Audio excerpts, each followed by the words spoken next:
Sagittarius, hi. Welcome to Mystic Queen PH. At ito ang inyong energy update, June 16 to 30, 2024. If you are interested in private readings, meron tayong link sa description at sa pinned comment. Paki-check nyo na lang. So, let's see, Sag. Ano yung energy update for you? June 16 to 30 for Sagittarius. Okay.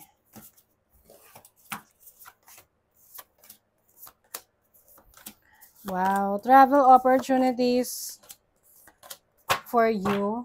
What is the overall energy? Okay, King of Pentacles. Wow.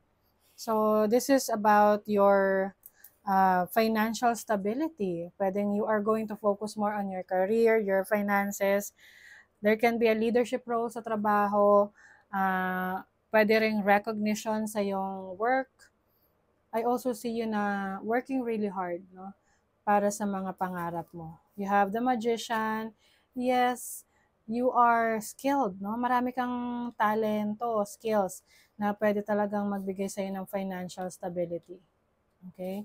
You have the Five of Pentacles. I think, merong major change when it comes to your finances, your career, na kung nagkaroon ka ng financial struggles, meron kang madidiscover about yourself na kakayanan mo pala para mag-generate ng income.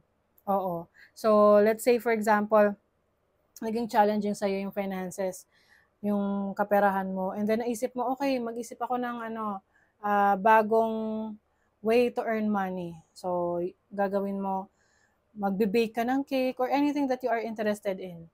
Tapos biglang nag-boom, o ayun, may business ka na, 'di ba? Ganong klase. So, I also see yung mga efforts na binigay mo sa trabaho, sa career, sa business mo ay makikita mo na yung resulta niya, no? Maganda yung resulta niya. This is financial stability. So let us see your overall energy, which is the Queen of Wands.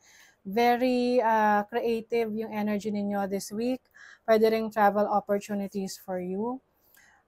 Yung iyong challenge ay yung iyong feelings, no? Pwedeng maging emotional ka this week. I don't know, for some reasons. Maaring sa relationship yan.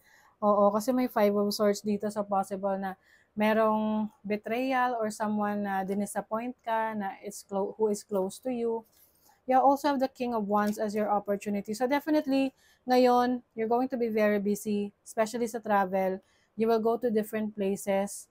Maaring may mga aasikasuhin ka na errands or mga projects na kailangan mo talagang pagtuunan ng pansin. You also have the Fool as a blessing. I think you are stepping out of your comfort zone, na you are trying new things, you are learning something new, may mga ine-explore ka pa sa buhay mo na you have never done before. So, very exciting for you ang second half ng June. Sa iyong money, career, finances, you have the Page of Wands. Ang daming fire energy. So, it seems na you are very passionate ngayong week na to. And also, pwede rin meron kang entrepreneurial energy Ng tipong, kung wala ka pang negosyo ngayon, pwedeng nag-iisip ka na of having your own business. Pumupunta ka sa iba't ibang lugar for inspiration or ine-explore mo ang internet for inspiration. For your love life, you have the Five of Swords and the Knight of Pentacles. Yung iba sa inyo, kung kayo matagal na sa isang relationship, possible na parang feeling mo you are betrayed kasi parang walang pinatutunguhan yung relationship ninyo. Parang niisip nyo ang bagal ng takbo ng relationship. So, let's see what is the Queen of Wands?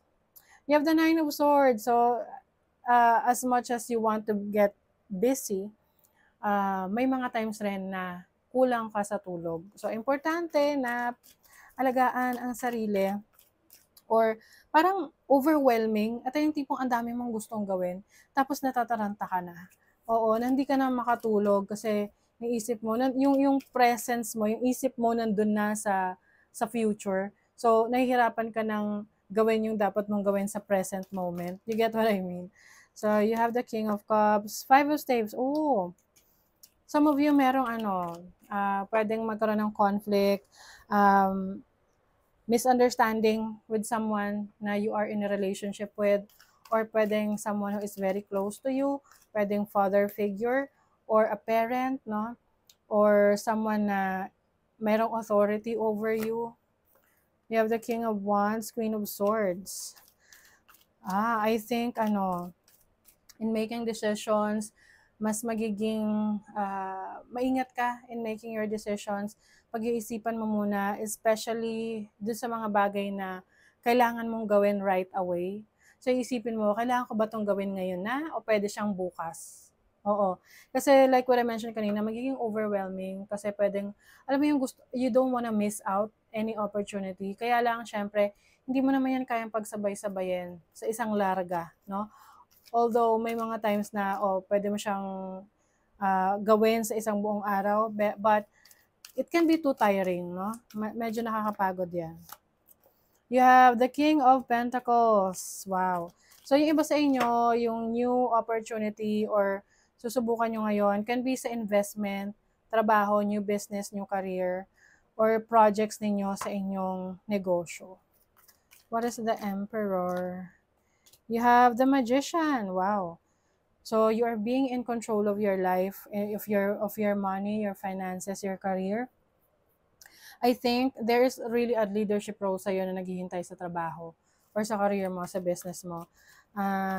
Maaring you will be recognized by your boss, by the company that you are working for dahil sa talents and skills mo. Tapos ikaw yung ipapadala sa ibang lugar para mag-benchmark, mag-training, umattend ng convention, ng seminar. You also have the Hermit. Okay. So, yung iba sa inyo, pwedeng itong mga adventures ninyo sa career, sa business, you will have to do it by yourself, no? On your own. So, yun, dun papasok yung pagiging independent ninyo. What is the Five of Swords? The Ace of Pentacles. Yung iba sa inyo, yung relationship na nagsisimula sa inyo, ay parang feeling mo walang patutunguhan, no? Mas okay kasi bago pa lang, at least hindi ka pa ganun ka-invested sa relationship na to. At least nakikita mo agad yung red flags ng person na to. So, may time ka para umalis. Kung sa tingin mo, hindi mo nakikita yung sarili mo sa future with this person. Ayan o, freedom. I feel like you are freeing yourself from a relationship na parang ang tagal-tagal na, pero walang plano. Example, 5 years na kayo sa relationship, pero parang hindi nyo na pag-uusapan yung marriage or ano. So, lalo na kung ikaw ready ka na, pero the person that you're dealing with hindi pa pala.